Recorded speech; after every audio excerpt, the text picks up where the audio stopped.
As most of you should be aware, we're tackling a lot today. Today we have a hearing on two important nominations. In addition, we have three items requiring a committee vote in executive session. And just to avoid any confusion, let me explain how and in what order I intend to accomplish these tasks today. We will begin with opening statements from myself and the ranking member. Thereafter, the committee will hear from any senators wishing to give statements about items on the markup agenda. As always, I would encourage members to enter their statements in the record so that we can move expeditiously. This is doubly true today as we have nominees and witnesses here ready to participate in our hearings. Still, if any senator does wish to deliver a statement, I ask as always that they limit their remarks to 3 minutes. After a few brief member statements, assuming we do not have a quorum at that point, I intend to introduce our witness panel and move forward with our hearing. I will likely move directly to votes when a suitable quorum is present, which may require a temporary pause in the hearing. With the order of events made clear, let me discuss the substance of our meetings today. Regarding the first item on the markup agenda, I need to welcome our newest member, Senator Whitehouse. Where is he? Is he here? Well, we'll welcome him anyway. We'll welcome Senator Whitehouse to the Finance Committee. We look forward to working with him and to his contributions to the committee's various efforts.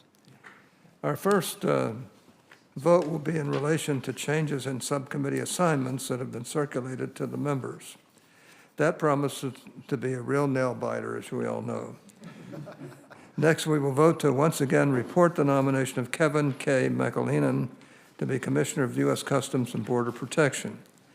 We reported his nomination by voice vote just over a month ago, so I assume we'll be able to do so again today. Finally, the third vote in our executive session will be to report the nomination of Alex Azar to be Secretary of Health and Human Services. We heard from Mr. Azar last week and believe he was very forthcoming in providing thoughtful responses when sharing his views and discussing his background with the committee. By any objective account, Mr. Azar is very well qualified for this important position. He has close to 2 decades of experience, the right expertise, and the sound judgment that we expect. Further, he provided earnest and thoughtful responses to each of our questions. Some of my friends on the other side of the dais have some differing views, and we intend to hear from them today. After all, I feel strongly that both sides should be heard when we consider nominees with critical responsibilities, such as the Secretary of HHS. However, because some members have made clear their intention of calling for a roll call vote on Mr. Azar's nomination, we may not have the vote on his nomination during this hearing. Instead, we will likely need to recess and reconvene the executive session until a time where all of the members who have expressed interest will be able to attend and cast their votes on this important nomination. That said, I think we can move through the other 2 votes expeditiously as soon as a suitable quorum is present. And any pause or interruptions in the hearing should be minimal. Regarding the hearing, we have 2 nominees before us today, C.J. Mahoney and Dennis Shea, who, if confirmed, will be charged with fulfilling some vital responsibilities. I want to touch on 2 areas of importance to me that will fall within each of their portfolios.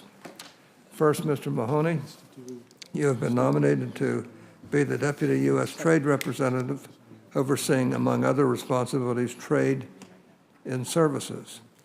Mr. Shea, you have been nominated to be our nation's ambassador to the World Trade Organization, where promoting U.S. services trade will also be an essential part of your job. The United States exported more than $721 billion in services in 2015. That number reflects something that a deputy of USTR should keep in mind every day he is on the job. No country in the world comes close to the United States in services trade.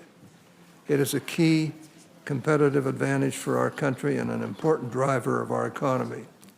If confirmed, each of our nominees would have the responsibility to establish international trade rules and negotiate international trade agreements that benefit U.S. services providers.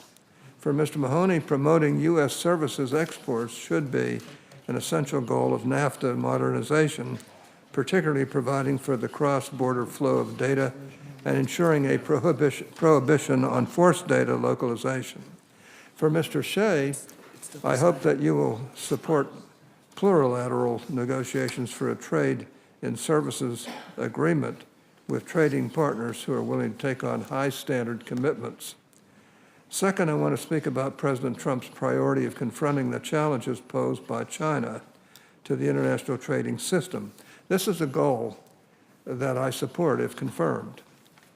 Both of you will bear a heavy responsibility for rolling back China's most harmful trade practices, including intellectual property rights and trade secrets theft, economic espionage, artificial investment constraints, and regulatory restrictions, and a persistent reliance on a state-directed economic model that produces overcapacity and harms American businesses and workers. Now, I look forward to hearing your views on how you believe the United States should address these challenges, including through the World Trade Organization, WTO. Before we get to that point, though, we need to move through the steps I mentioned before. As such, I'd like to invite my friend and ranking member, Senator Wyden, to give his remarks, and then we'll allow for members to deliver brief statements on the executive business before the committee as well. So we'll turn to Senator Wyden at this